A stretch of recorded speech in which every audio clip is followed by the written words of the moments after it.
Investigació. Andorra Digital. La teva vida en mans de qui no controla ningú. El preu real de no tenir guardià de les dades. Des que l'ATPA va ser intervinguda i les 4 agències digitals van néixer sense contrapès efectiu, cada dada que generes, la teva cara, la teva salut, les teves multes, els teus silencis, pot construir un perfil que decideixi si treballes, si et cobreix una assegurança o si ets considerat una amenaça. Aquí, explicat sense tecnicismes, tot el que t'hauries de saber. Anàlisi d'investigació. Andorra, abril 2026. Imagina que cada matí, en llevar-te, algú invisible apunta en un quadern tot el que fas. A quina hora surts de casa? Per on passes? Si l'altre dia vas veure a la festa del barri? Quan vas anar al metge i per quin motiu? Si vas agafar una baixa laboral el mes passat? A quins llocs entres i a quins no? Amb qui et creues? Com és la teva cara descansada i com és quan has dormit malament? Això no és ciència-ficció. Això és el que passa, en temps real, en qualsevol país on les càmeres de seguretat, amb IA, les bases de dades de salut, els registres de trànsit i les dades biomètriques estan connectades entre elles sense que cap organisme independent i amb dents reals pugui dir «fins aquí». A Andorra, aquell organisme, l'ATPA, l'Autoritat de Protecció de Dades Personal, va ser intervingut recentment d'una manera que continua sense explicació satisfactòria.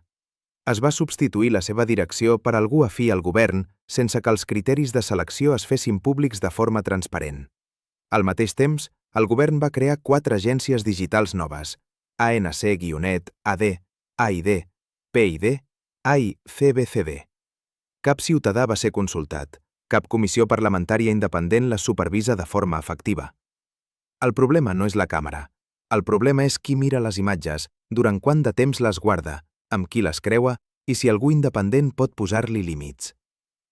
Com es construeix un perfil sobre tu sense que ho sàpigues? La gent pensa que les dades és una cosa abstracta, freda, d'informàtics. No ho és. Les dades ets tu. La teva vida quotidiana traduïda a nombres. Aquí el mecanisme, pas a pas, explicat de forma que qualsevol pot entendre.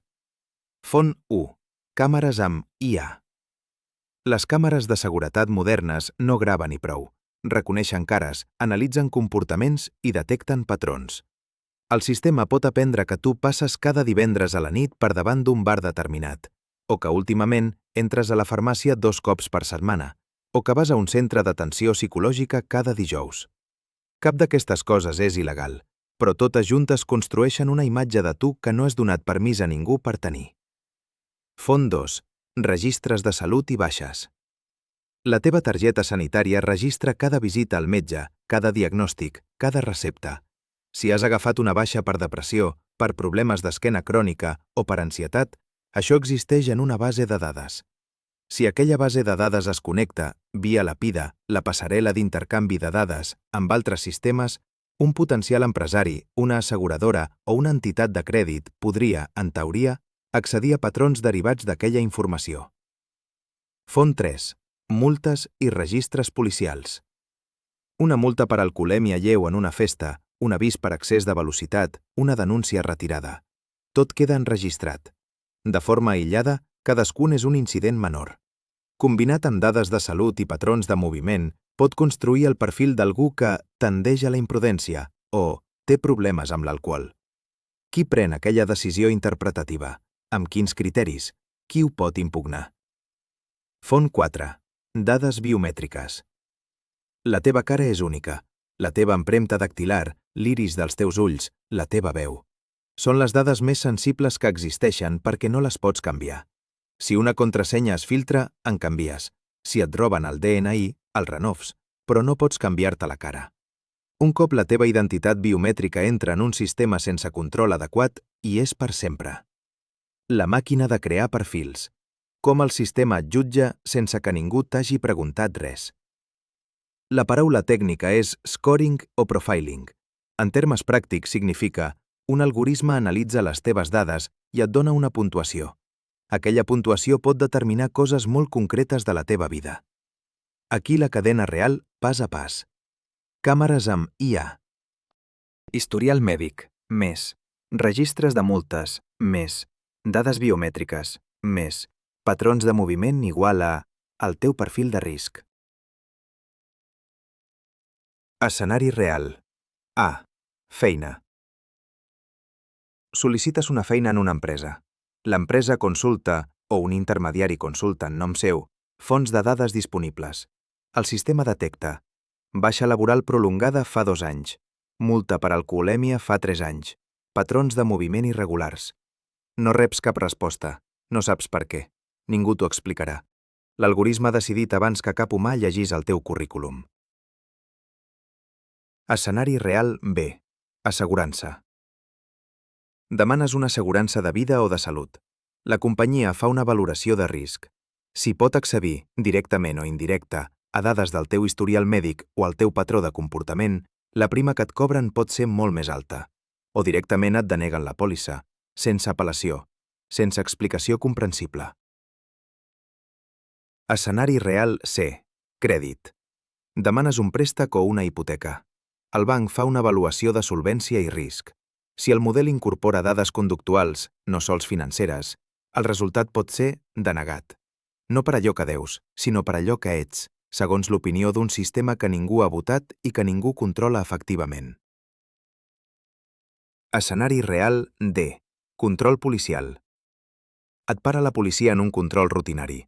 La gent consulta el seu sistema. El sistema mostra el teu perfil de risc calculat automàticament, sense que hagis fet res, sense que tinguis antecedents, simplement perquè el creuament de dades et marca com a perfil d'atenció. Quant de temps et retenen? Qui respon si el perfil és erroni? A qui reclames? El mòbil, la carpeta digital que portes a la butxaca. Si tot l'anterior et semblava llunyà, pensa en el teu telèfon mòbil. En molts sistemes digitals moderns, i Andorra no n'és una excepció, el mòbil és la carpeta digital personal de cada ciutadà. Al teu mòbil hi ha, o hi haurà aviat, la teva targeta de salut digital, el teu passaport o document de residència en format digital, la teva signatura electrònica, els teus certificats administratius, el teu historial de vacunació, el teu permís de conduir digital i aviat, molt probablement, la teva identitat biomètrica vinculada. Un mòbil és també el dispositiu que més dades genera sobre tu. La teva ubicació en temps real les 24 hores, les teves comunicacions, els teus hàbits de consum, les teves cerques, les teves fotos. Si el sistema que gestiona la teva identitat digital no té un guardià efectiu i independent, el teu mòbil deixa de ser una eina teva per convertir-se en la font de dades més precisa i íntima que existeix sobre tu. Els vots judicials impugnats, quan ja no sabem ni si les dades electorals eren custodiades. Hi ha un precedent que hauria de fer saltar totes les alarmes. Recentment, a Andorra, es van impugnar vots judicials per manca de custòdia efectiva. No per frau demostrat, no per manipulació provada, per manca de custòdia, per no poder garantir la cadena de control entre el moment que el vot es va emetre i el moment que es va comptar. Pensem-hi un moment en tota la seva magnitud. Si no podem garantir la custòdia d'uns vots físics en una elecció amb un perímetre limitat i un procediment conegut, com podrem garantir la custòdia de les dades digitals de 77.000 persones, gestionades per 4 agències, connectades per una passarel·la centralitzada, supervisades per un organisme de protecció de dades que acaba de ser intervingut? La pregunta no és retòrica. És la pregunta més important que qualsevol ciutadà andorrà hauria de fer avui. La gran confusió. Més càmeres no és més seguretat. Aquí rau el malentès fonamental. La majoria de la gent, quan sent càmeres de seguretat, agència de ciberseguretat o sistema de dades integrat, pensa: bé, més protecció, més ordre, menys delinqüència. I en part és cert. La tecnologia pot ser extraordinàriament útil per a la seguretat ciutadana real. Pot ajudar a resoldre crims, a prevenir accidents, a millorar serveis públics. Però hi ha una condició indispensable que rarament s'explica. Tot sistema de vigilància és tan segur per al ciutadà com independent sigui l'organisme que el controla. Sense aquella independència, les càmeres no et protegeixen a tu. Et protegeixen a qui controla les càmeres. Una càmera sense guardià independent no és seguretat. És poder sense límit en mans de qui en aquell moment governa. Alemanya de l'Est tenia el sistema de vigilància ciutadana més complet de la història. Els seus habitants estaven protegidíssims, contra els seus veïns, contra els estrangers, contra el crim comú. El que no estaven protegits era contra l'Estat que controlava aquell sistema sense cap contrapès efectiu. La Xina moderna té el sistema de reconeixement facial i puntuació social més avançat del món. La seguretat pública és alta en moltes dimensions i, al mateix temps, un periodista que escriu un article crític pot trobar-se, sense judici previ, amb accés denegat a vols, a crèdit, a escoles per als fills. No per una condemna, per un perfil de risc calculat per un sistema que ningú no controla de forma independent. Llavors, què cal fer? No es tracta de ser contra la tecnologia. No es tracta de desmuntar les agències. Es tracta d'una cosa molt més concreta i molt més urgent. Restaurar un guardià real, independent i amb poder efectiu per dir que no. Un organisme de protecció de dades que no pot dir no al govern que el nomena no és un organisme de protecció. És de curació democràtica.